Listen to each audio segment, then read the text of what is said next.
धन्यवाद। सर, मैं आपसे जानना चाहूँगी, अगर हम एक बच्चे की बात करें तो बच्चे अक्सर है जो जंक फूड खाना ज़्यादा पसंद करते हैं और ये कहीं न कहीं बहुत सारी बीमारियों का कारण भी बन रहा है।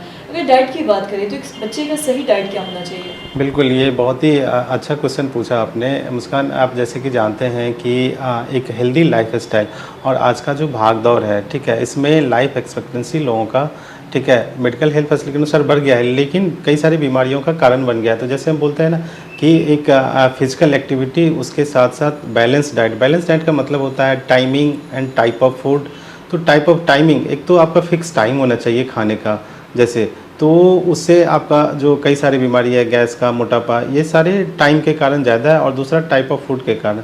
तो फूड का टाइप का मतलब कहने का मतलब ये है कि बैलेंस डाइट, जिसमें कि फूड कंपोनेंट जो भी होता है ना, protein, carbohydrate, fat, vitamin, mineral, water, तो इसका प्रॉपर बैलेंस होना चाहिए। ऐसा नहीं कि आप जो ले रहे हैं एंड साथ में जो नेचुरल जैसे कि सब्जियां या वेजिटेबल मतलब या फ्रूट जो लेते हैं, वो भी हमारे खाने में होना चाहिए।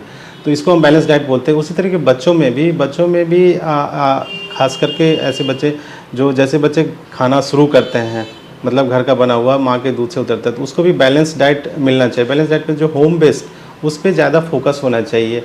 और आप जंक फूड का मतलब ही होता है अनहेल्दी फूड, जो बच्चों को ज़्यादा और एनी ऑयली और फैटी, ये जो फूड होते हैं ना, जो मैदे के बने होते हैं, ये ज़्यादा अट्रैक्ट करता है और बच्चों को ज़्यादा अच्छा लगता है। तो ये चीज़ थोड़ा-सा हमारे आज के डेट में बच्चों के साथ-साथ पेरेंट्स को भी काउंसलिंग की ज़रूरत है। और उनको ये चीज़ समझना चाहिए कि एक इस उम्र में अगर आप अच्छे से बैलेंस डाइट का बच्चों में ख्याल नहीं रखेंगे, और अगर वो बच्चे डेफ़िनेटली है कि वो जंक फूड पे ज़्यादा अट्रैक्ट होता है, और अगर आप जंक फूड दे रहे हैं बच्चों को या बच्चे खा रहे हैं, तो उससे कई सारे बीमारी जो है आगे चल के होता है। जैसे कि उसी समय बच्चों में आप देखते होंगे आज के डेट में जो बच्चे फिजिकल एक्टिविटी कम होता है जिसके कारण, और जंक फूड, ये इसकी वजह से मोटापा ज़्यादा आ रहा है। तो आजकल मोटापा पहले देखा जाता था कि एडल्ट में होता था, अब बच्चों में भी मोटापा आप कॉमनली मिलेगा। एंड जिस बच्चों में आप समझ लीजिए कि मोटापा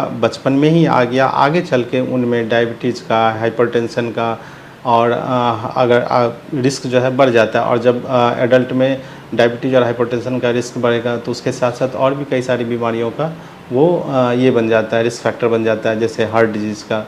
तो ये चीज़ हमें बिल्कुल ध्यान रखना चाहिए पेरेंट्स को कि इस एज में जब से बच्चा खाना शुरू करता है, उसी समय से उसका और खान पान का बिल्कुल मतलब ख्याल रखना चाहिए।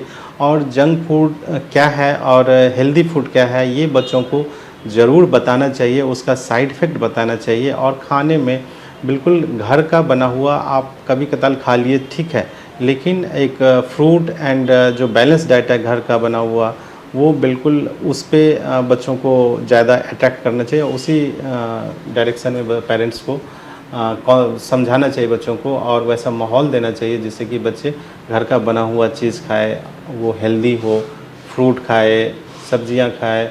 तो ये एक और वहीं लाइफ अगर हम दूध की बात करें तो अक्सर हम देखते हैं जो बच्चे हैं उन्हें दूध पीना पसंद नहीं होता है।